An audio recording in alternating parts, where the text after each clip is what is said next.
আসসালামু আলাইকুম রহমতুল্লাহি ওয়া বারাকাতুহু নাহমাদুহু ওয়া নুসাল্লি আলা রাসূলিল কারীম আম্মা বা'দ ফাআউযু বিল্লাহি মিনাশ শাইতানির রাজীম বিসমিল্লাহির রহমানির রহিম। হে ঈমানদারগণ, তোমাদের উপর রোজা ফরজ করা হয়েছে, যেমন ফরজ করা হয়েছিল তোমাদের পূর্ববর্তীদের উপর, যেন তোমরা তাকওয়া আল্লাহর ভয় অর্জন করতে পারো। সূরা বাকারা 183 নম্বর আয়াত। রমজান মাসই হলো সেই মাস যাতে নাজিল করা হয়েছে পবিত্র কুরআনুল কারীম, যা মানুষের জন্য হেদায়েত এবং সত্য মিথ্যার পার্থক্যকারী। সূরা বাকারা 185 নম্বর আয়াত। নিশ্চয় আমি একে কোরআন নাজিল করেছি শবে কদরে। তুমি কি জানো শবে কদর কি?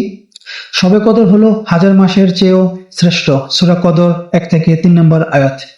তোমরা পানাহার করো ততক্ষণ পর্যন্ত যতক্ষণ না ভোরের সাদা রেখা কালো রেখাকে স্পষ্ট হয়, অতঃপর রাত পর্যন্ত রোজা পূর্ণ করো। সূরা বাকারা 187 নম্বর আয়াত। আল্লাহ তোমাদের জন্য সহজ করতে চান, তোমাদের জন্য কঠিন করতে চান না।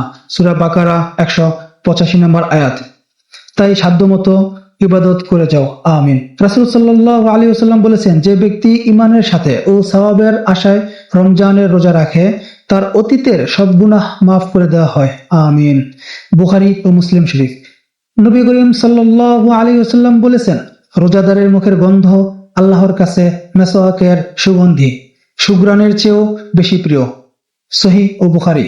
রাসূল সাল্লাল্লাহু আলাইহি ওয়াসাল্লাম বলেছেন, জান্নাতে রায়হান নামক একটি দরজা আছে, কিয়ামতের দিন শুধু রোজাদাররাই ওই দরজা দিয়ে প্রবেশ করবে। আল্লাহু আকবার, আলহামদুলিল্লাহ। আল্লাহ পাক আমাদেরকে সেই পথে চলার তৌফিক দান করুন, আমিন। আল্লাহু আকবার। আসসালামু আলাইকুম ওয়া রাহমাতুল্লাহি ওয়া বারাকাতুহু।